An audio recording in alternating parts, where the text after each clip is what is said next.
Breaking news, ladies and gentlemen.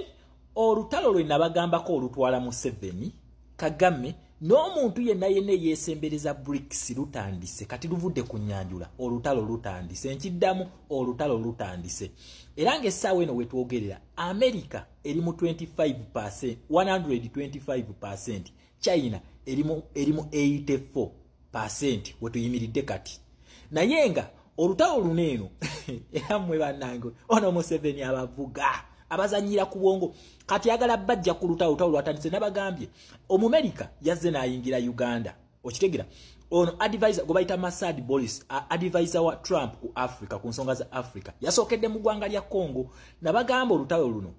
in particular betaaga ensi bbiri kati Omumerika yamaze okukakasa nti amaze okusecuringa Congo ayingidde Uganda olutalo n'alusimbula n'abagamba ekyaleeta Trump kulaba ng'amaliriza de-dollarization ng'amalawo akabinja ka BRICS akateke kutaka kubanga Trump is a businessman.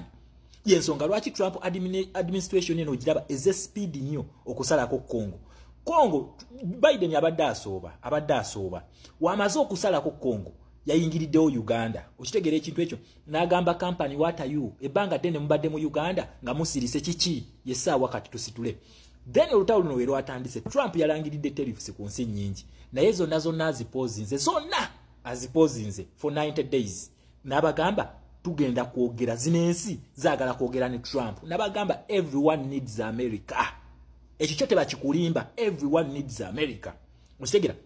ati China we asose n'akola retaliatory mbwamuwa Trump kyamukoza mwadde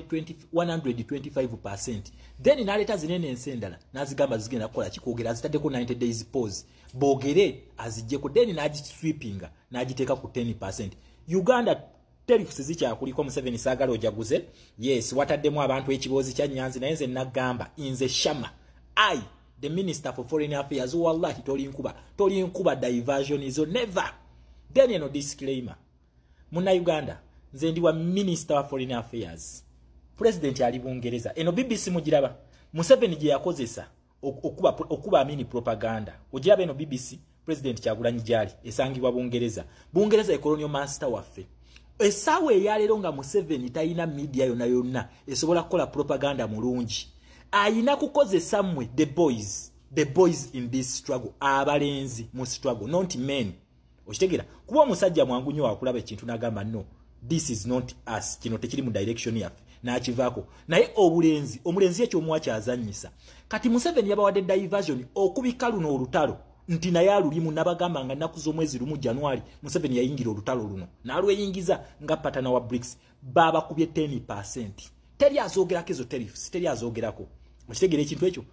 bamulumbye dda Abamerika ne bamugamba sebo business wise story kive Congo mwe mutinkuule emirembe Congo tazoogerako President ali Bungereza nakugamba ono yakamalamu teri abyogerako kati ye Museveni n'agamba kati engeri gye wali akalenzi ke bayita Kashama n'abalala abakola foreign policies bagenda kundabisa kankuwe Church Hill n'alyoka n'abawa abalenzi babane bapapala nabagamba kweno app tulinako abalenzi n'abasajja but anyway eyo mpisa ebwisi temuddamu ku bintu agingamu okitegera ekintu ekyo so muna Uganda ekintu kyenjagala omanye lwaki Museveni ono olutalo luno lulina nakugamba olutalo luno beetaaga ensi mmeka biri kubanga China production gye badde kola companies ennene multitech companies eza China okuli Foxconn nakugamba yekola raw materials za Apple waliwo ne gundi company endala erinnya lyayo njerabidde naye ekola zi chip za computer byonna ebintu ebijja Congo na Uganda waliwo company ekola amataala ga chandeliers eri China ekozesa musenyu gwe Uganda gyegujja omusenyu ogwo gukola amataala China egujja Uganda terina nsindala gyegujjamu okitegera ekintu ekyo ebijja Uganda kati essaawa eno nga America ekuba China tariffs ku trade zebadde imports kyokka neno mu Africa ali mu munyiga ajjako ba dictators abadde bamukkiririzaamu nakugambye America is a two-way sword yensonga waki China kigenda gibeerera kizibu nnyo okuwangula olutalo luno I told them nagamba Museveni ng'olina okera olyemu nga ye Minister of Foreign Affairs blood you are going to lose it all nensaba His Excellency Kyagulanyi President erinnya lyange liteekawo okumpi nnyo tulina okutereza bino Museveni byayonoonye bino mbimanyi nkiddamu mbimanyi bino Museveni byayonoonye okitegera ekintu ekyo manye engeri gye tugenda obitereza mu zino trade deals zitereere okitegera ekintu ekyo Museveni wamala okuyingira BRICS n'alaga nti ye ayagala nnyo China lwaki America ona concentrate nnyo ku China wotunuulya BRICS ono the largest economy alimu bamuyita China yawaga abantu bano tiyasobola ba waloni n'abawa sente ne bewaggula ku America kati America yagala afafagane no mu China amwavuwaze economically amuteke kutaka then kyagenda okukola zino ensi zino ezibadde zimuddukirako n'okumwewagirako nga tezisobola kukola kikumwa sente jukira Russia ye ayina byakulwanyisa w'amagye ayina byakulwanyisa naye ate olutalo lwakyuka essaawa eno abaana ba people power babeera bagamba nti Museveni tukukoye tuviire ne bakera ku macha ne beeyiwa ku street Russia under the UN charter tasobola kuleeta byakulwanyisa mbwa tebannansi kubanga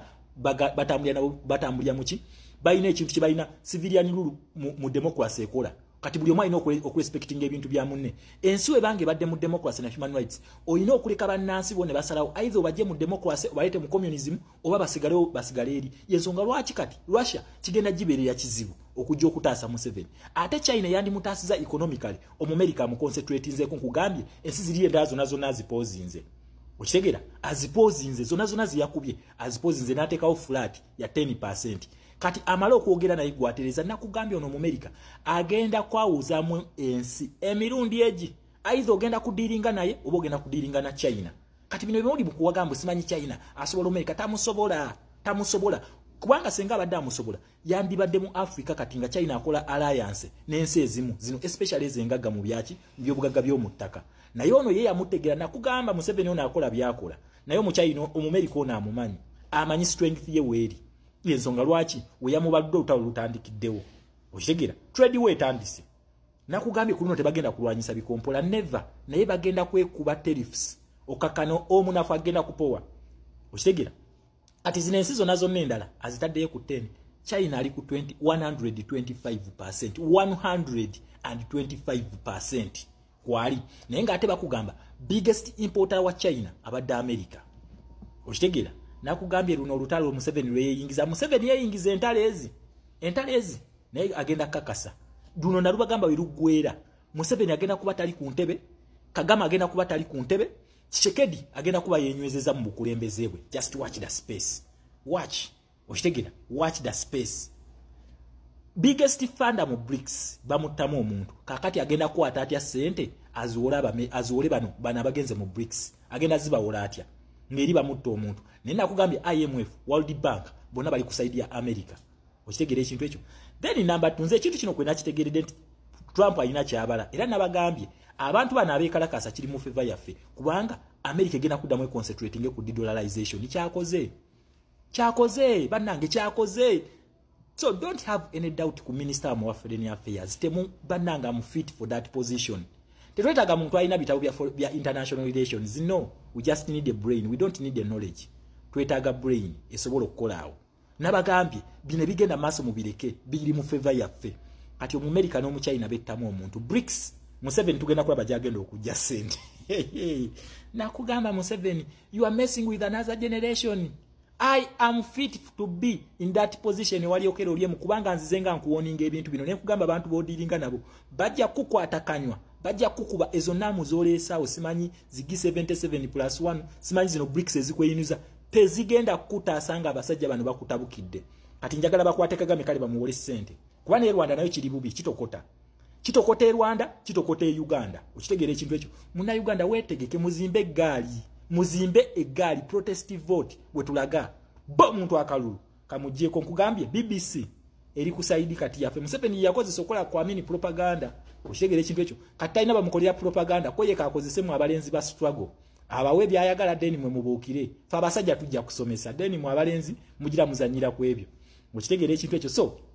bana Uganda twetegekere revolution yennyini eri tujjeko akasajja we are getting there close day by day naye Museveni okwagala zi diversion yakweka olutalo luno naye nakugamba togenda kweka munna Uganda lutalo Museveni bamuttamu omuntu yeyingiza mu BRICS Museveni yayingira olutalo lwa Bungereza decolonization kakati economy ekulemye oyingire mu ntalo bbiri ezaba superpowers decolonization and de-dollarization gwe aletedde ne Kagame ebizibu but we are getting there nakugamba you are messing with another generation Kyagulanyi mulabe edduka respect my president respect all the people power soldiers them muve mu diversion bana ba mama especially abana ba infinite class mwe mbayinako obuvunaanyizibwa muve mu diversion bya Museveni tulina olutalo lwatandise dda